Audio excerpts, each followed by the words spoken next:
Hai sahabat Abskep dan sahabat Asbidan, jumpa lagi dengan saya Vika.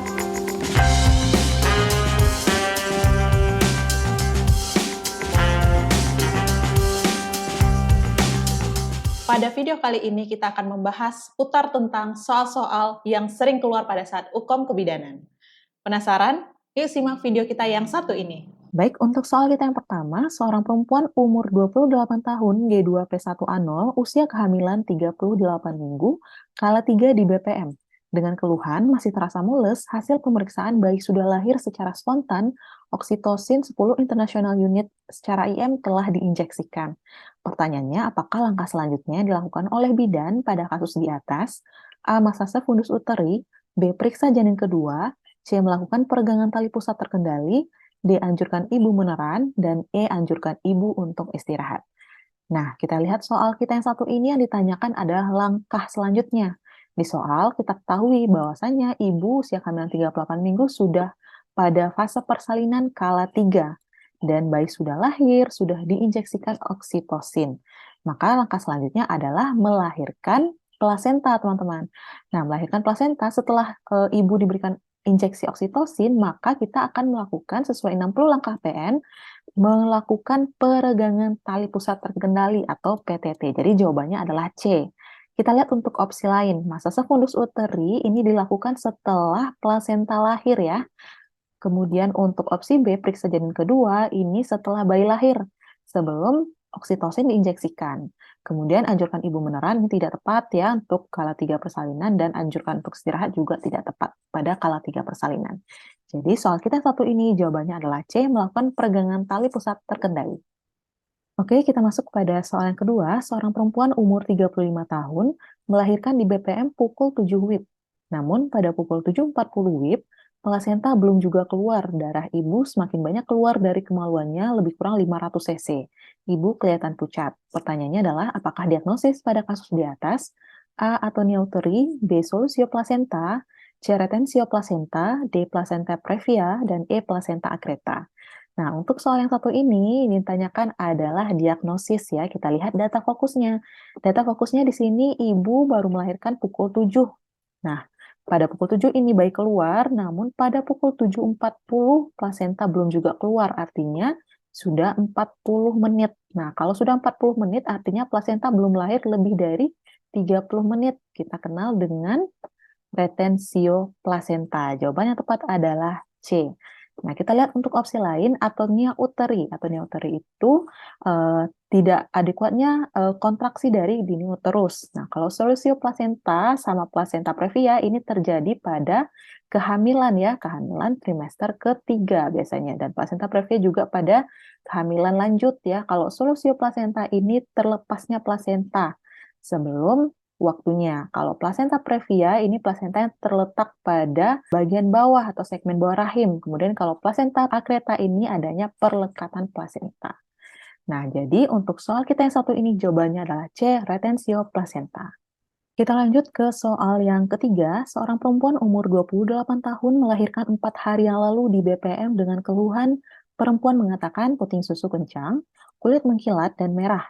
Hasil pemeriksaan suhu 39,5 derajat Celcius, pernafasan 24 kali per menit, nadi 82 kali per menit, tekanan darah 110 mm Hg. TFU 2 jari di bawah pusat, ASI tidak keluar, dan lovea berwarna merah dan jahitan perineum baik. Pertanyaannya adalah, apakah diagnosa yang tepat sesuai keluhan ibu? A. Puting susu lecet, B. Payudara bengkak, C. Mastitis, D. Udem payudara, dan E. Infeksi pada payudara. Nah, kita lihat untuk soal yang satu ini yang ditanyakan lagi-lagi diagnosis, teman-teman. Nah, kita lihat untuk data fokusnya. Data fokusnya di sini dia baru melahirkan 4 hari yang lalu, kemudian keluhannya adalah puting susu kencang, mengkilat, dan merah. Nah, dari hasil pemeriksaan juga didapatkan data fokusnya kita lihat di sini suhu 39,5 derajat Celcius. ASINya tidak keluar ya. Nah, ini dia masalahnya, yaitu terjadinya infeksi pada masa nifasnya ini.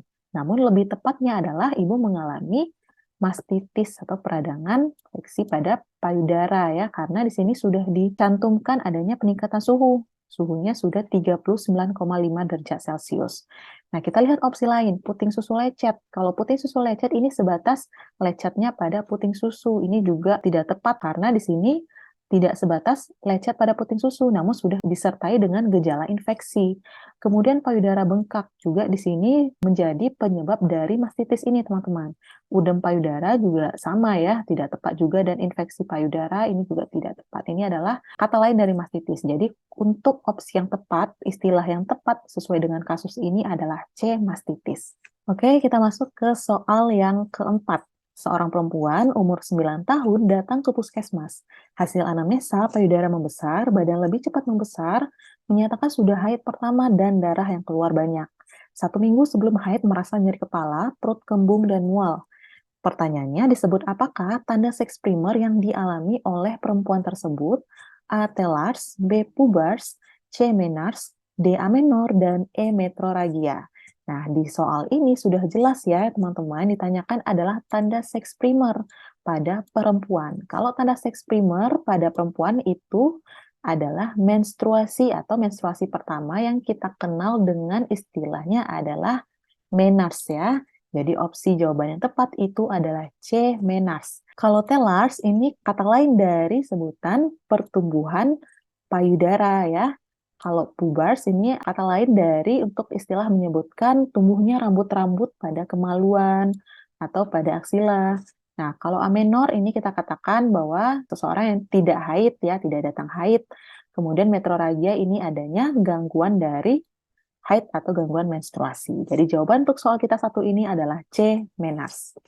Kita lanjut ke soal yang kelima. Seorang perempuan usia 29 tahun, G2P1A0H1, datang ke BPM untuk memeriksakan kehamilannya dengan keluhan mual muntah dan pusing. Hasil pemeriksaan TFU 3 jari di atas pusat, teraba bagian janin, puka, DJJ 140 kali per menit, tekanan darah 140 per 90 mmHg, nadi 80 kali per menit, pernafasan 19 kali per menit, dan suhu 37,2 derajat Celcius. Pertanyaannya adalah pemeriksaan penunjang apakah yang dibutuhkan pada kasus tersebut? A. Planotes, B. Urin rutin, C. Glukosa urin, D. Protein urin, E. HB. Nah, untuk soal kita yang satu ini yang ditanyakan adalah pemeriksaan penunjang. Nah, data fokus yang kita butuhkan adalah yang paling tampak di sini adalah tekanan darah. Tekanan darahnya yang sudah di atas normal, yaitu 140 per 90. Maka kita mencurigai ini mengalami preeklamsia, teman-teman. Nah, kalau untuk menegakkan diagnosa preeklamsi, maka kita membutuhkan hasil pemeriksaan protein urin. Jadi jawaban untuk soal kita yang satu ini adalah D, protein urin. Nah, itu tadi sahabat Askep dan sahabat Asbidan, beberapa contoh soal yang sering keluar pada saat UKOM kebidanan. Gimana? Mau soal yang lebih banyak lagi? Jangan lupa saksikan video-video kita selanjutnya, pembahasan soal-soal uji kompetensi kebidanan.